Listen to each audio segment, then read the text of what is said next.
नमस्कार दोस्तों, स्वागत है फिर से एक न्यू वीडियो में। दोस्तों आज की इस वीडियो में मैं आपके लिए बताने जा रहा हूं कि यदि आपने 12th क्लास पास आउट कर ली है और 12th क्लास पास आउट करने के बाद यदि आप चाहते हैं कोई सरकारी जॉब्स की तैयारी कर लें, सरकारी जॉब्स में चले जाएं, तो मैंने इस वीडियो में ऐसा टॉप 5 जॉब एग्जाम्स सेलेक्ट किए हैं जो कि आफ्टर 12th क्लास आप पास आउट होकर उनकी तैयारी कर सकते हैं। और एक्चुअली ये वीडियो जो है मैं डायरेक्टली शूट कर रहा हूँ। एक्चुअली मेरा डिजिटल बोर्ड है वो अभी चालू नहीं हो पाएगा क्योंकि हमारे इस आसपास एरिया में इतनी ज़्यादा बारिश हो रही है और बारिश के कारण पावर कट तो है ही पहले ही। और दूसरी बात, मेरे घर में सोलर सिस्टम लगा है तो वो सोलर पावर भी नहीं बन पा रही, इस कारण से मैं डिजिटल बोर्ड को ऑपरेट करके ये वीडियो नहीं बना सकता, इसलिए डिले हो रहा था। तो ये आपको बताने जा रहे हैं, हम ऐसे ही बताएंगे, आपको समझाएंगे थोड़ा सा कि यदि आपने 12th क्लास पास आउट कर लिया है तो आप ऐसी कौन से 5 टॉप एग्जाम्स हैं जो गवर्नमेंट सेक्टर में जाने के लिए हम अप्लाई कर सकते हैं।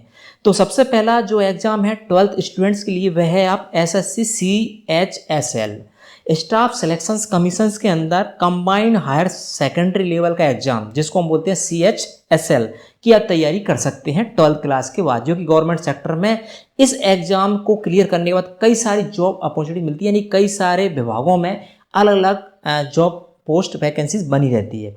इसके अंदर कुछ हम बात करें 12th के बाद CHSL क्लियर करने के बाद जो जॉब लगती है वो लगती है DEO, डाटा एंट्री ऑपरेटर आप बन सकते हैं। LDC लोअर डिवीजन क्लर्क के लिए आप अप्लाई कर सकते हैं या बन सकते हैं यदि आपने क्वालिफाई कर लिया तो।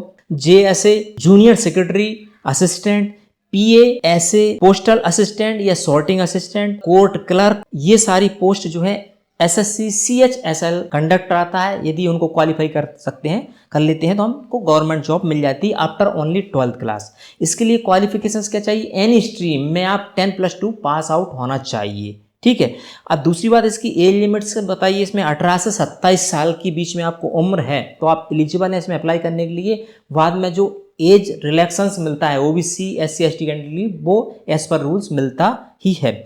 सैलरी की बात करें, स्टार्टिंग सैलरी इसकी वैसे सभी जगह आप 7 पे के अकॉर्डिंग सैलरी पैकेज मिलता है, तो मिनिमम 25,000 से लेकर 35,000 आपकी स्टार्टिंग सैलरी इसमें हो सकती है। तो ये आप तैयारी कर सकते हैं 12th क्लास के पास बाद गवर्नमेंट सेक्टर का एग्जाम के लिए। दूसरा हम देखें स्टेट पुलिस। स्टेट पुलिस जो है उसमें आप बन सकते हैं, जैसे कांस्टेबल है, सब इंस्पेक्टर है। इसके बाद अलग अलग राज्यों की पुलिस की वैकेंसी निकलती है, जैसे MP police, Madhya Pradesh police, Delhi police, Bihar police, Maharashtra police, Andhra police, है ना। तो ये अलग अलग राज्य के अकॉर्डिंग पुलिस की वैकेंसी निकलती रहती है। उसके लिए आप 12th के बाद तैयारी करके उसमें जा सकते हैं, जो इंटरेस्टेड रहते हैं उसके लिए, ठीक है। एज लिमिट की बात करें तो वो इसमें 18 से 27 साल की एज लिमिट रहती है और सैलरी 30 से 40,000 स्टार्टिंग पैकेज से मिलता है, ठीक है। पुलिस में जो इंटरेस्टेड रहते हैं उसके लिए फिजिकल फिटनेस का क्राइटेरिया इसमें फुलफिल करना होता है। थर्ड नंबर की आप तैयारी कर सकते हैं यदि आपने 12th क्लास पास आउट किया है तो वह है इंडियन डिफेंस। इंडियन डिफेंस एक बहुत बड़ा सेक्टर है जिसको बोलते हैं भारतीय रक्षा। भारतीय रक्षा के लिए जॉब वैकेंसीज हमेशा बनी रहती है। इसके अंदर मेन महत्वपूर्ण 3 वैकेंसीज आती हैं, भारतीय सेना, भारतीय वायुसेना, भारतीय नौसेना। इसमें आप 10+2 पास आउट हैं तो अप्लाई कर सकते हैं। इसमें यहाँ पे बैरियर है, यदि आपने किसी भी स्ट्रीम में पास आउट किया है तो आप इन्हीं तीनों पोस्ट के लिए Indian army, Indian army, Indian air force में अप्लाई तो करते ही हैं, लेकिन साथ में यदि आपने ओनली नौसेना और वायुसेना में आपको जाना है, यानी नेवी एंड एयरफोर्स में जाना है, तो वहाँ पे 12th क्लास PCM स्ट्रीम्स होना चाहिए, मतलब कि फिजिक्स केमिस्ट्री मैथ्स आपने पढ़ाई की है तो नौसेना एंड वायुसेना के लिए आप एलिजिबल रहते हैं। ये थर्ड नंबर की जॉब वैकेंसीज के लिए आप या एग्जाम के लिए तैयारी आप कर सकते हैं। फोर्थ की बात करें RRB, रेलवे रिक्रूटमेंट बोर्ड, एक इतनी बड़ा विशाल सेक्टर है गवर्नमेंट सेक्टर का, जो अलग अलग स्टेट्स में, अलग अलग राज्यों में जॉब वैकेंसीज निकलती रहती हैं अलग अलग पोस्ट के लिए। तो यहाँ पे आप रेलवे के अंदर बात करें, रेलवे रिक्वायरमेंट बोर्ड के अंदर आप बन सकते हैं यदि ओनली आपने 12th पास आउट किया है तो उसकी तैयारी के लिए आप एलिजिबल रहते हैं या तैयारी कर सकते हैं। तो वह असिस्टेंट लोको पायलट ALP जिसको बोलते हैं, सहायक लोको पायलट, कार्यालय सहायक, office assistant, station master, ticket collector. इसके अलावा बात करें तो NTPC के अंदर बात करें तो NTPC train clerk, ticket clerk, typist, junior clerk, ये सारी जॉब वैकेंसीज के लिए एलिजिबिलिटी क्राइटेरिया रहता है 12th पास, उसमें आप अप्लाई कर सकते हैं, ठीक है। और सैलरी पैकेज तो रेलवे के अंदर बात की नहीं जा सके, चूंकि सैलरी पैकेज के साथ में कई सारी गवर्नमेंट सुविधाएं मिलती हैं यदि रेलवे में जॉब पा लेते हैं तो ये 4th नंबर की जॉब वैकेंसी हमने बताई कि आप रेलवे रिक्रूटमेंट बोर्ड यानी आरआरबी की तैयारी कर सकते हैं 12th के बाद। ऐसा नहीं है कि बोलते मैंने 12th किया, मेरी क्वालिफिकेशन ज़्यादा नहीं है, मैं गवर्नमेंट सेक्टर नहीं जा सकता, बिल्कुल जा सकते हैं। ठीक, नेक्स्ट हम देखें 5th नंबर की जो निकली, मैंने यहाँ पे लिखी है पर्यवेक्षक, पटवारी या ड्राइवर यानी चालक की आप तैयारी कर सकते हैं। ये very easy and simple and सब जगह अवेलेबल रहती है, जिसको हम बोलते हैं पर्यवेक्षक मतलब सुपरवाइजर, पटवारी एंड ड्राइवर के लिए आप यदि आप 12th पास हैं तो आप अप्लाई कर सकते हैं, और सैलरी भी आराम से 20 से 30 हज़ार बीच में सैलरी इसमें आसानी से मिल जाती है।